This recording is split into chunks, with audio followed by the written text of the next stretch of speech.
Marc, come on up.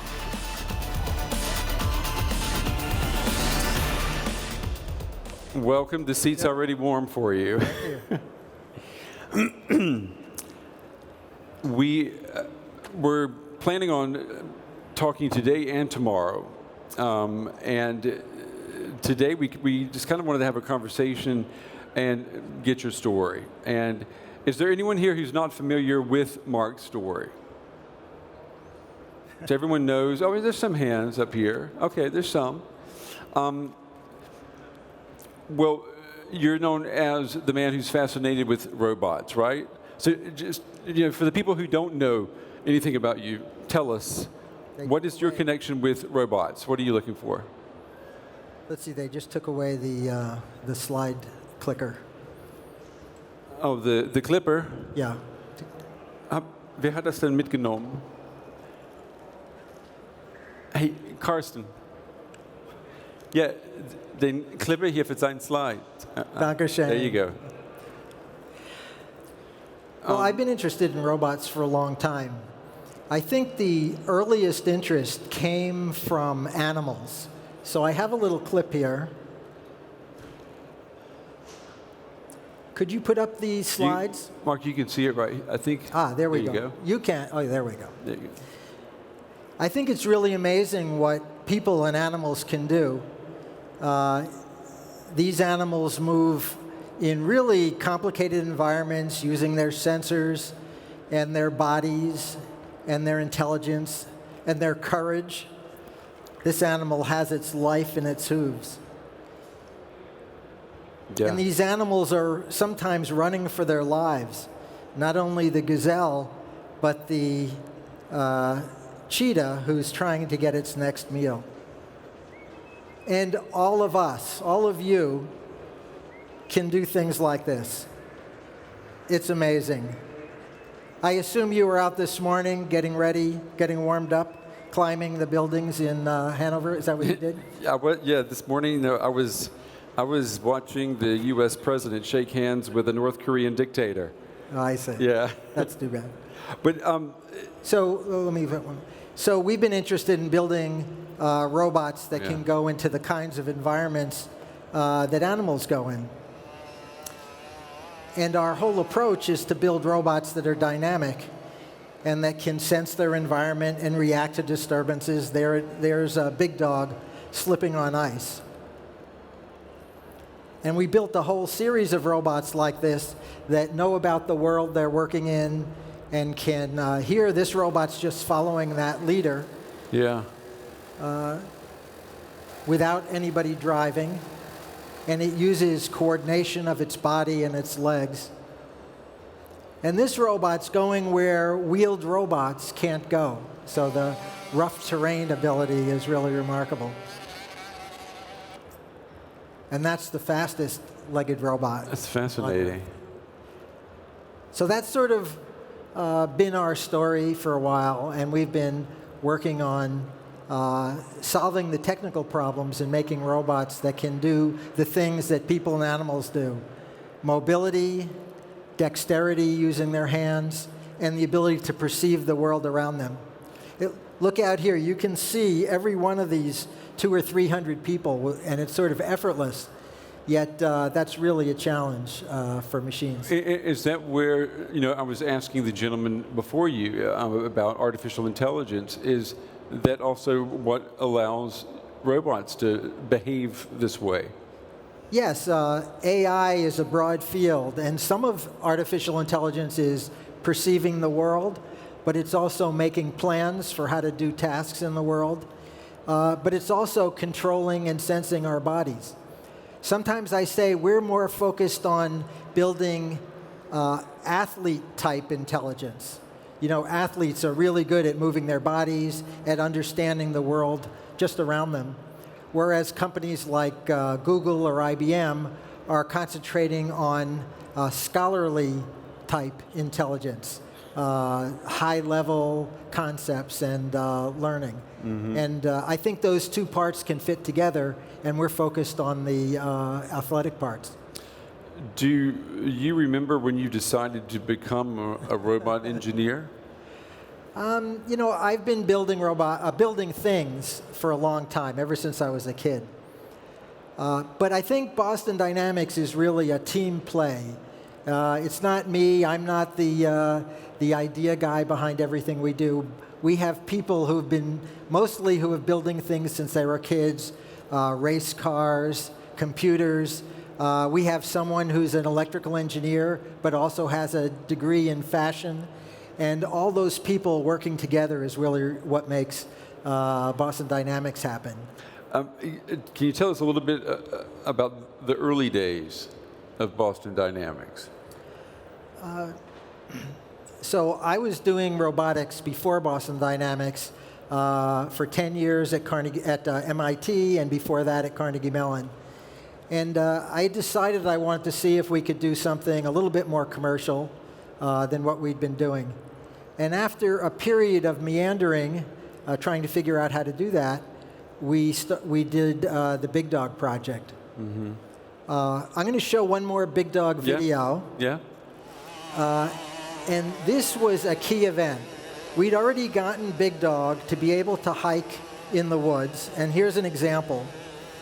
But at this point in our robotics, you had to have a human who was very skilled and watching very closely steer the robot along this hiking trail. So this was very difficult. We spent months and months doing this.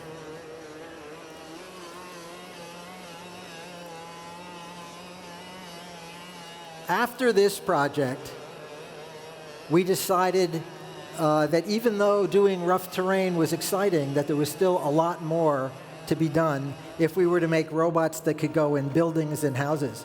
And we designed this robot, Spot. And Spot had a driver in this video that had no practice at all, and they just drove up and down the hill the first time without any trouble at all. And that's because we redesigned the hardware, we'd added a lot of intelligence, we'd added some perception in the robot that didn't exist before, and it was really a breakthrough for us to go from Big Dog, which many of you think of as a successful robot, to taking it to the next level, which is sort of the work we're doing now. So we're really excited about Spot, and now there's a couple of robots that follow Spot, Spot Mini, Humanoid Atlas, and some others that are using what we learned on this project to take things forward. And would you say, was this one of the biggest breakthroughs in your professional career as a robot engineer? You know, I don't actually believe in breakthroughs that much. I think people work continuously on problems. The next problem comes up and they work to make progress.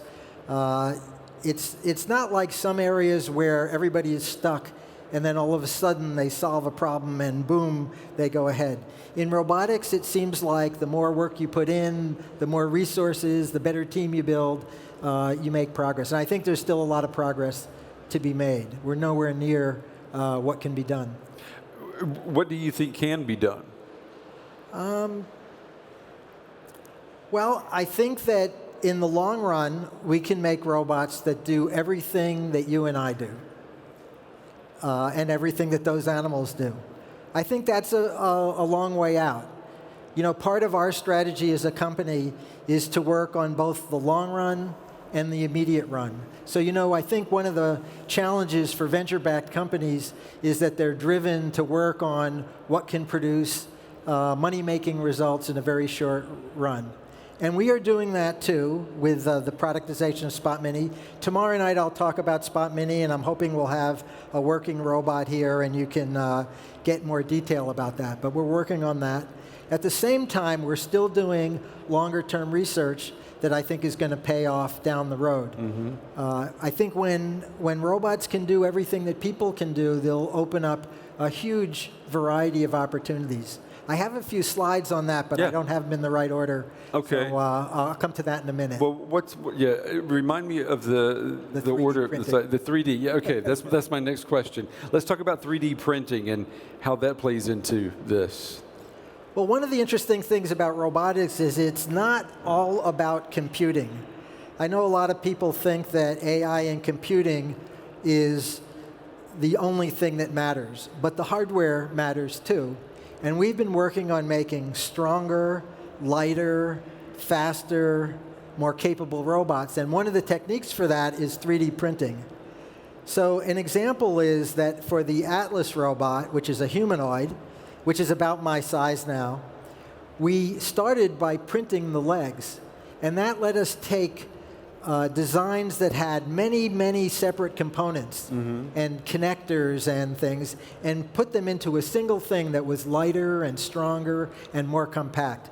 So this upper thigh is an example. This is showing a cutaway where you can see oil paths, actuators, filters, and it's a very light, strong component.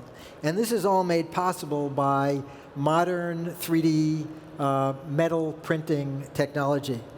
But we've taken it a lot further. We've built manifolds and space frames, and that thing in the red box is a hydraulic power unit that weighs only 5 kilograms and produces 5 kilowatts of power.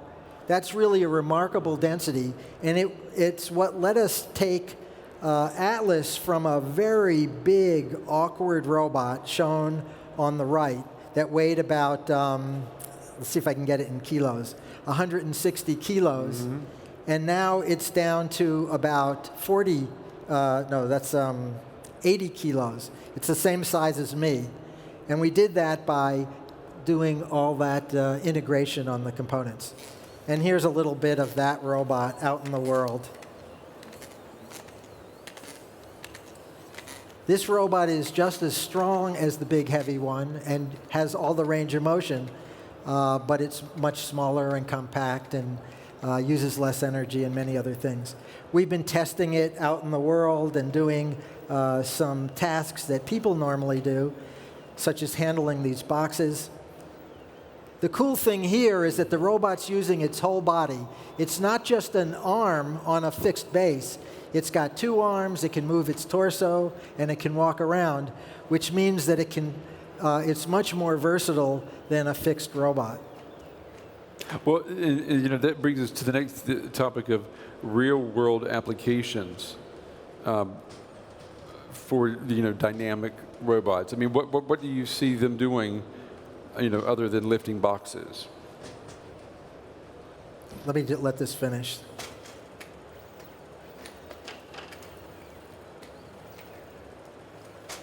I mean, we have to have boxes that it's okay to drop them. Here we're showing that the robot can perceive and replan its actions. It's only been told to pick up that box. Yeah. And here it performs its task, and we interfere with it, and so it figures out how to move ahead. And we've been making the robot more athletic.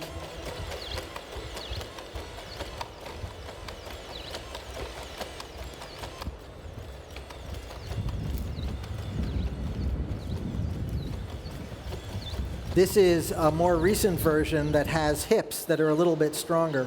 And we're working on a number of other modifications that let it do other tasks in the world. This might be a place where we're starting to get ahead of people, or at least ahead of some people. I don't know, how's your gymnastics? I think I can still do that. I cannot do that, no.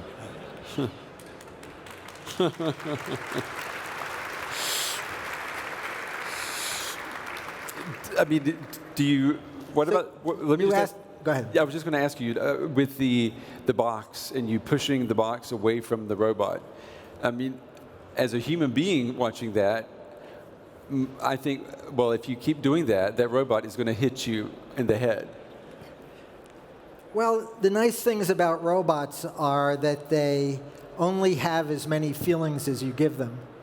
And that robot doesn't get angry or impatient, or it's really just doing its job. And, we're like proud parents. When we push the box, all we're trying to do is show the skill of the robot. We don't have any anger at the robot.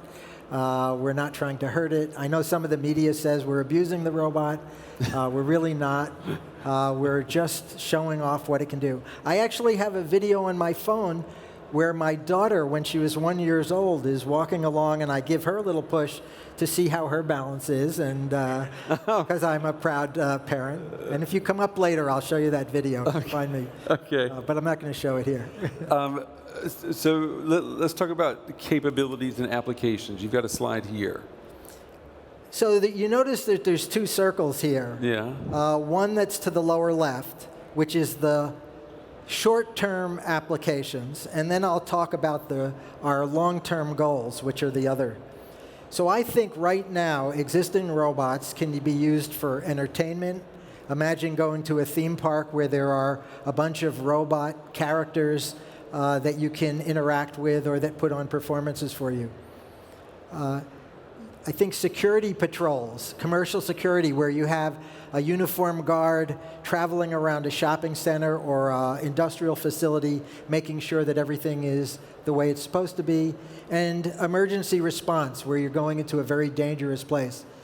I've been to Fukushima, where they still have humans in protective suits cleaning up. And really, I think robots could be and should be in those places doing some of those tasks.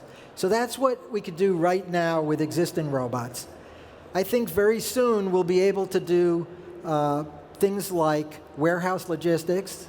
There's already some people doing that, but there's a much wider set of things that can be done, and we're working on some of those things. And parcel delivery, where instead of having DHL or Federal Express carry the parcel from the car to your house, we could have robots doing that. And tomorrow night I'll show a little video of what that might look like. But here's really where the big payoff is. Taking care of sick and elderly people. I used to say that I was looking forward to using robots to take care of my parents when they're elderly, but what's more likely is that my children will use them to help take care of me as I get older. Some of you may think that that's a bad idea, that you want your children to take care of you, or you want to take care of your parents. But you know, it's a real burden. In the United States, there's about 31 million people who spend about half of their work week in the equivalent time taking care of someone who's dependent on them. And I think if they had help in doing that, it would really be an opportunity. But the skill and the development needed to get there is still a ways out. What about the cost of, I mean, I like the idea of healthcare and in a nursing home situation, for example, or even at home care for someone who's sick. Do we have any idea of what that would cost? I don't think there's any reason to be pessimistic about the cost. You know, right now the robots we build are very expensive because they're built mostly as prototypes, where we have a design team that's doing very intensive first-time design. But as we move forward, we will be able to reduce the cost of the robots, and I think that they should be really in the range where they're cost-effective and reduce costs of doing many tasks. There's just no reason. We're already working on a small robot, Spot Mini, which we're going to get into mass production next year. Mm-hmm. We've built 10 of them by hand.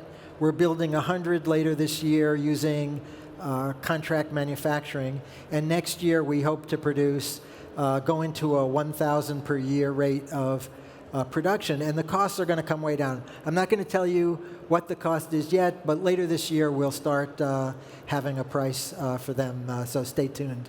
Are you already thinking about security issues with these robots? And I'm just thinking with these, or the Spot Mini that we're going to look at tomorrow, what happens if someone hacks into these robots and to use them for, instead of taking care of people, you could use it to break into someone's house, for example. Yeah.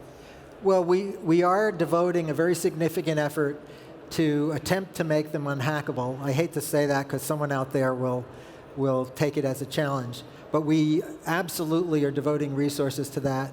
And there's many facets to what you have to do to make them unhackable, especially since they'll be in hands of other people who have pretty significant access. But we are working on that. Do you think that's possible to make them truly unhackable? I hate to say, since so many people are getting hacked these days, we're doing everything we can. We're probably going to hire some black hats to try and hack them for us. I don't know what else we can do but try to do that. What's the biggest criticism you get, though, for this? You know, I think our robots are like any other new technology. They can be used for a whole wide range of things. They can take the car, the airplane, the computer, you name it, the internet. They can be used for good things and they can be used for bad things. I don't think there's bad technology. There's just bad users. We're trying to take a responsible approach where we apply the robots to things they're good for. I don't know what else. What do you imagine swearing off all that technology because you're focused so much on the possible downside and not take advantage of all the possible upside. I think that would be a big mistake for people. Has the conversation changed, in the wake of the Facebook and Cambridge Analytica scandal now with people not trusting other companies to take care of their data, for example? I mean, do you see that kind of bleeding into discussions about robots and their futures? I haven't seen those specific cases bleed in. You know, the media for a long time, I'm blaming this on the media, but the media for a long time, when they write about us, although many times they sound like they're interested, enthusiastic, often call the robots terrifying or say that we're being abusive. My favorite headline is the Washington Examiner had a headline that said, "The greatest threat to the United States is no longer North Korea. It's the robotics company Boston Dynamics." And that's an extreme case, but I think that there's people out there, or there's lots written like that. And I've been more focused on that than the Facebook type thing. And I think that the opportunity for robots is really much greater than the risks. And maybe it's because of what we've just seen from Hollywood. I mean, can you name? I mean, let me just ask the audience. Can you name a character or a film character in a Hollywood film that's a robot that has been a good robot? Who? Wally. Wally. Okay. R2-D2. 50 years ago, there were some. There were some, right? Robbie the Robot, yeah. And in Japan, Japan, I think, has a more rosy public attitude towards robots, and the media has lots of depictions that are positive. Do you think the whole Terminator? I hear that all the time from people saying that the robots are going to turn against us. I mean, do you think that influences how people see your work? I think that idea sometimes influences what people see. But I think it has very little connection to the technology we're developing and others are developing. Very little thing. I think it's in people's minds to perceive it that way. But if you look at the capabilities, for instance, we and other robot companies are working very hard to make robots that are good for anything at all. Yet the public is worried about them doing everything that could possibly be done.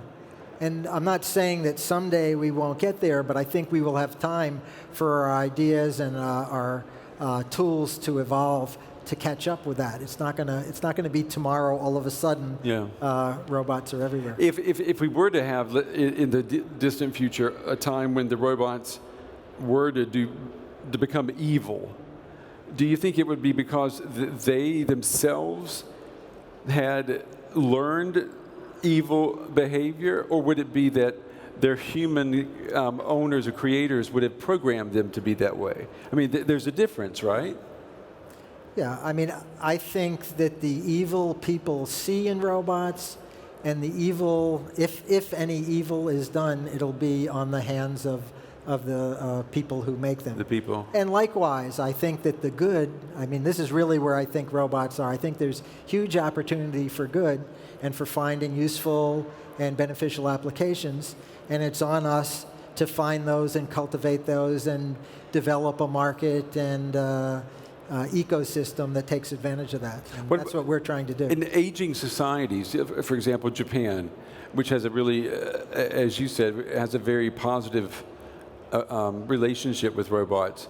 Do you think as Western societies, as we get older, are we the natural fit for a future where robots live with us? I mean, Japan is a great example because the population over 65 is something like 20%. In the United States, it's, I think, 16%. So those, over 65 doesn't mean, you're an invalid anymore. Right. But those populations are aging. I think getting workers is very difficult in Japan. I believe that the number of skilled construction workers is on a downslope, and the construction companies are really panicked about where they're going to be able to get people. And this doesn't involve replacing anybody's job, just through normal retirement or the lack of the young population coming to take those kinds of jobs. There's a real need. So when we talk to people running businesses, they're all very hungry for employees that could be robots to help them do the tasks they have in front of them because they're having lots of trouble getting people. Do you think robots could be used to diffuse the migration debates that we have going on? I think you're taking me too far out of my comfort zone. Okay, but I'm just looking towards the future. There's too many different political threads. Yeah, for me but we hear that though a lot. Especially here in Europe. Right? Yeah, but we do hear that a lot, that we need migration in certain societies to replace workers, that workers that they don't have. Germany, for example, we hear all the time that in nursing homes in Germany, they have a shortage of people to work in nursing homes, long-term health care. And maybe robots could fill that gap. I think it absolutely could fill that gap. It's still going to take some while until they're good enough to do those kinds of jobs, but eventually they will. We're almost out of time. You're going to come back tomorrow. Yeah. And what are we going to do tomorrow? I'm going to give a slightly more comprehensive status report on the robots we're building, and we will have a robot here to demo on stage. So we'll do that. And do we know what time? Let me show one more thing. And do we know what time that's going to be tomorrow? I think I was told it's 7 o'clock. Is it 7? So on this stage, just about now, but tomorrow. Okay. So, not everybody is afraid of robots. And here, these videos weren't made by us. These are other people who are inspired by our robots. You could call this a spoof.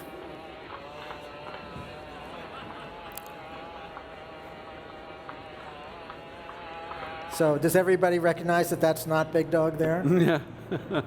And the amazing thing is that people all over the world